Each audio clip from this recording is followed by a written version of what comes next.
आज की कहानी है सासू माँ का तेवर। सूरज की लाली धीरे धीरे ढल रही थी। रसोई से आती छौंक की खुशबू पूरे घर में फैलनी चाहिए थी, लेकिन वहां केवल एक भारी खामोशी थी। कौशल्या जी हाथ में चाय का खाली कप लिए सीधे रसोई के दरवाजे पर आ खड़ी हो गई। क्यों रे बहू, अभी तक तूने खाना भी नहीं बनाया? उनका सर गुस्से और खीस से भरा था। रसोई के बीचों बीच खड़ी अंजना हाँफ रही थी। उसके माथे पर पसीने की बूंदें थी और उसके दोनों हाथ अपने छोटे बेटे कबीर के माथे पर रखे थे। कबीर का शरीर आग की तरह तप रहा था और वह लगातार सिसक रहा था। अंजना ने डरते हुए अपनी सास की तरफ देखा। उसकी आंखें नम थी। माँ जी, कबीर को सुबह से बहुत तेज बुखार है। मैं अभी दफ्तर से भागी भागी आई और डॉक्टर के पास इसे लेकर गई थी। दवा खिलाई हूँ पर अभी उतरा नहीं है। बस अभी चूल्हा जलाने ही वाली थी। कौशल्या जी का गुस्सा कम होने के बजाय और बढ़ गया। दफ्तर दफ्तर दफ्तर, बस यही बहाना रह गया है तुम्हारा। सुबह से शाम तक बाहर रहती हो और घर के काम की कोई सुध नहीं है। जब तुम इस घर में बहू बनकर आई थी तब भी क्या ऐसे ही बहाने बनाती थी? हमारे जमाने में औरतें घर और बच्चे दोनों को संभालती थी, कोई रोना नहीं रोती थी। अंजना का दिल भर आया। वह सुबह से बिना कुछ खाए पिए ऑफिस के काम और घर की भागदौड़ में जुटी थी। उसने अपनी सास को समझाने की कोशिश की। माँ जी, मैं कोई बहाना नहीं बना रही हूँ। बच्चा बीमार है, अगर मैं इसकी देखभाल नहीं करती तो कौन करता? बस 10 मिनट दे दीजिए, मैं झटपट रोटियां सेक देती हूँ। 10 मिनट नहीं, मुझे अभी खाना चाहिए। तुम्हारे इन नखरों से मेरा पूरा समय खराब होता है। कौशल्या जी तमक कर वापस अपने कमरे की तरफ लौट गई और जाते जाते जोर से बोल गई, अगर आधे घंटे में खाना टेबल पर नहीं आया तो आज इस घर का हाल देखना तुम। अंजना ने एक गहरी लंबी सांस ली। उसने अपनी आंखों से बहते आंसुओं को पल्लू से पोंछा।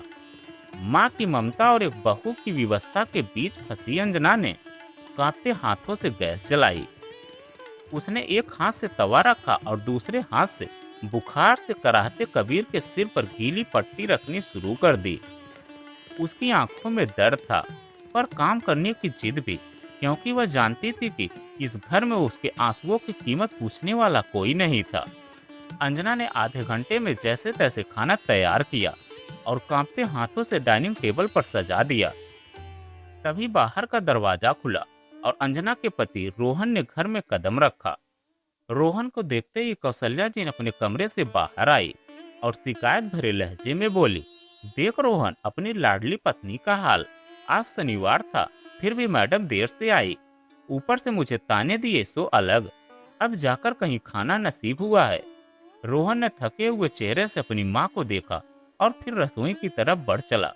वहां अंजना जमीन पर बैठकर कबीर को अपनी गोद में सुलाए हुए थी और उसके सिर पर पानी की पट्टियां बदल रही थी। कबीर तेज बुखार में बड़बड़ा रहा था, मम्मी बहुत दर्द हो रहा है। यह देखकर रोहन का दिल बैठ गया। उसने तुरंत आगे बढ़कर कबीर के माथे को छुआ, जो अंगारे की तरह तप रहा था। उसने अंजना से पूछा, अंजना यह सब क्या है? कबीर को इतना तेज बुखार है और तुमने मुझे फोन क्यों नहीं किया? अंजना की आंखों से आंसू छलक पड़े। मैंने दोपहर में फोन किया था रोहन, पर तुम्हारा फोन नॉट रीचेबल था। मैं अकेले इसे डॉक्टर के पास ले गई थी। डॉक्टर ने कहा है कि अगर रात तक बुखार कम नहीं हुआ तो अस्पताल में भर्ती करना पड़ेगा। यह सुनकर कौशल्या जी भी रसोई के दरवाजे पर आ गई।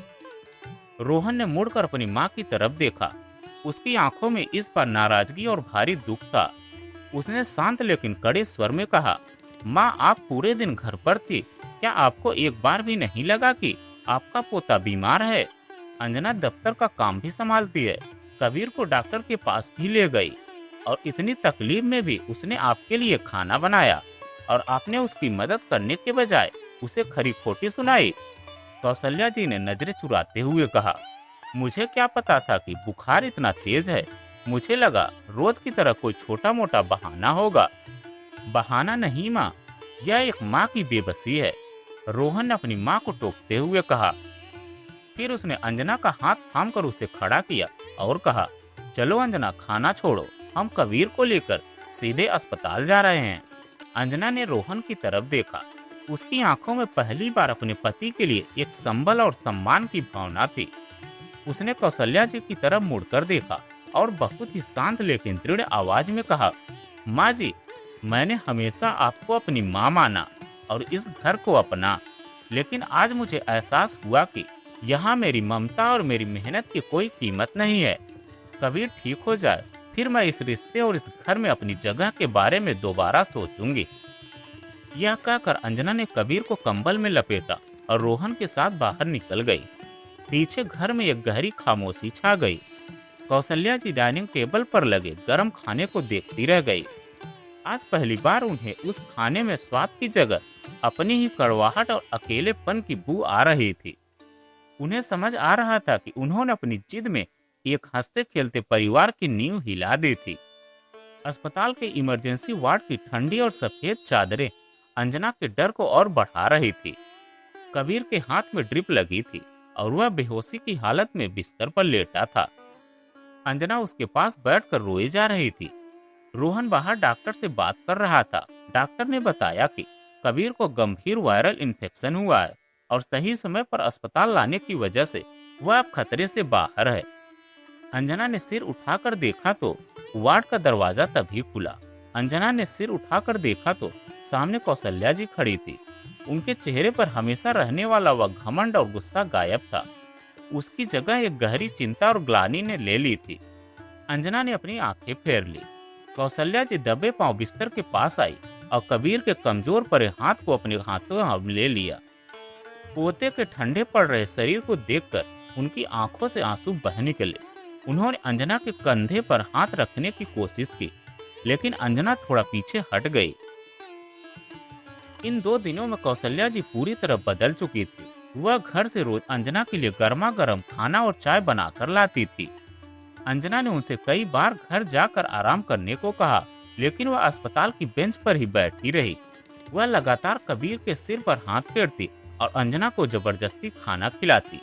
तीसरे दिन जब कबीर को होश आया तो उसने कमजोरी भरी आवाज में कहा, दादी। तो कौशल्या जी खुद को रोक नहीं पाई। उन्होंने कबीर को गले से लगा लिया। उसी वक्त उन्होंने अंजना की तरफ देखा। उसके सामने हाथ जोड़ लिए। मुझे माफ कर दे बहू। नहीं, मुझे माफ कर दे मेरी बेटे। कौशल्या जी की आवाज रुक गई। मैं अपनी पुरानी और रूढ़वादी सोच में इतनी अंधी हो गई थी कि मुझे एक माँ का दर्द, उसकी बेबसी दिखाई ही नहीं दी। तू दफ्तर और घर दोनों संभालती है, यह तेरा बड़प्पन है। पर मैंने हमेशा इसे तेरी कमजोरी समझा। अगर आज कबीर को कुछ हो जाता तो मैं खुद को कभी माफ नहीं कर पाती। अंजना ने अपनी सख्त सास की आंखों में पछतावे के आंसू देखे। उसने तुरंत कौशल्या जी के जुड़े हुए हाथ अपने हाथों में ले लिए। ऐसा मत कहिए माँ जी, अंजना ने रोते हुए कहा।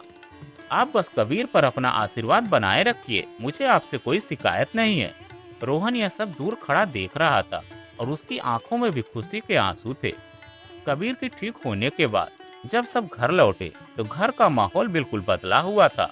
अब कौशल्या जी रसोई में अंजना के साथ हाथ बटाती और शाम को कबीर की पढ़ाई की जिम्मेदारी भी उन्होंने ले ली थी। उस घर से तानों की कड़वाहट हमेशा के लिए जा चुकी थी और उसकी जगह एक दूसरे के प्रति सम्मान और प्रेम ने ले ली थी। तो दोस्तों, यह कहानी आपको कैसी लगी कमेंट में लिखकर जरूर बताइएगा। अगर आप हमारे चैनल पर नए हैं तो प्लीज चैनल को सब्सक्राइब कीजिएगा और वीडियो को एक लाइक जरूर कीजिएगा।